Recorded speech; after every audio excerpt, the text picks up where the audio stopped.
Bàbá Ìjẹ̀ṣà ó ti gba ìtúsílẹ̀ lọ́gbà ẹ̀wọ̀n. Ṣé lóòótọ́ ni ọ̀rọ̀ yìí? Nǹkan tí a mọ̀ nípa rẹ̀ rèé o.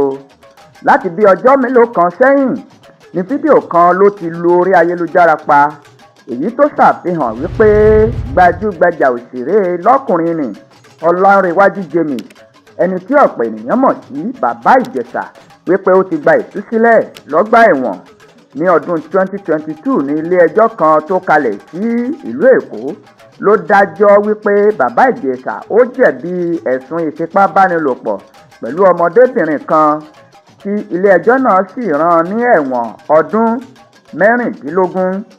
Àmọ́ nígbà tí àwọn akọ̀ròyìn wa tí wọ́n kàn sí ajàfẹ́tọ̀ọ́ ọmọnìyàn tó tún jẹ́ olùdásílẹ̀ iléeṣẹ́ ajàfẹ́tọ̀ọ́ ọmọnìyàn kan, ìyẹn Vanguard Liberation, Comrade Agedo Kẹ́hìndé Stephen, ó sọ báyìí wípé Bàbá Ìjẹ̀ṣà kò tíì gba ìtúsílẹ̀ o.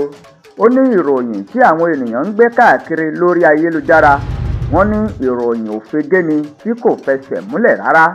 Ọ̀gbẹ́ni Stephen ní Bàbá Ìjẹ̀ṣà kò tíì gba ìtúsílẹ̀, àmọ́ àwọn máa wo ohun tí yóò ṣẹlẹ̀ nípa ẹjọ́ kòtẹ́milọ́rùn tó tún ṣẹ̀ṣẹ̀ pé.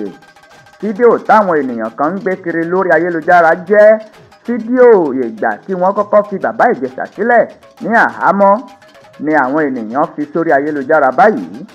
Tí Bàbá Ìjẹ̀ṣà bá ti gba òmìnira ni gbogbo àwọn akọ̀ròyìn tí wọ́n jẹ́ ojúlówó àti àwọn akàròyìn tí wọ́n jẹ́ olóòótọ́ ènìyàn ni wọ́n gbé kinní ọ̀hún sí orí ayélujára àti sí ojú òpó iléeṣẹ́ wọn káàkiri iléeṣẹ́ akọ̀ròyìn àti akàròyìn.